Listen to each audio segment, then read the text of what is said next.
রানার 6 টেস্টে 20 উইকেট, অথচ তার সন্ধানটা নাটকীয়। রাজশাহী মহিলা ক্রীড়া কমপ্লেক্সে কোচ ছাত্রদের ম্যাচ চলাকালীন একজন বোলারের কমতি ছিল সেই জুনিয়র গ্রুপে। ঘাটতি পূরণ করতেই আজকে বিএসপি এর মঞ্চে পুরস্কার জিতে নিচ্ছেন নাইক রানা এবং পুরস্কার তুলে দিচ্ছেন তারই senior regular coach Phil Simmons এবং মোহাম্মদ আশরাফ।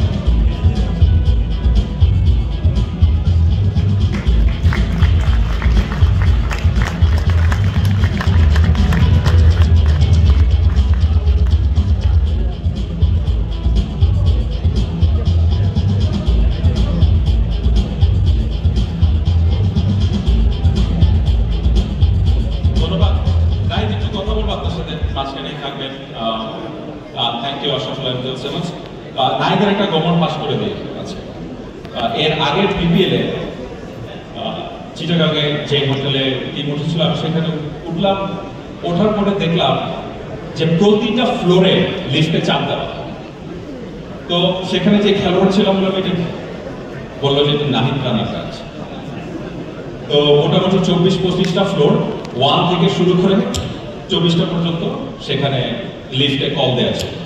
তো ফাস্ট বোলারদের অনেকে বলে যে একটু ঢিলা থাকতে হবে, কথা সত্য নাই। মানুষ কিছু বলে কিছু করতে না, যেহেতু আমাদের এখানে সিনিয়ররা সবাই আসে তো অস্বীকার করেন। দেখেন আমি তো এখন মানুষকে কি বলতেছি এটা কারণ আমি কিছু করতে পারবো না, যার যেমন মাইন্ড সেই সেটা হতে পারে, কারণ মানুষের স্বাধীনতা আছে বড়। তো লক্ষ্যটা কি নাই, লক্ষ্যটা কি ভবিষ্যৎ? লক্ষ্য হচ্ছে একটাই, দেশকে হয়ে ট্রফি, দেশের হয়ে নিজে একটা ভালো কিছু করে দেশকে যে কোনো একটা ট্রফি এনে দাও, এটা যদি করতে পারি এর চাইতে আর নিজের কাছে কিংবা দেশের হয়ে ভালো খেলবো এর চাইতে নিজের কাছে ভালো কিছু পাওয়া নেই। Thank you Nahid, keep on shining, ধন্যবাদ।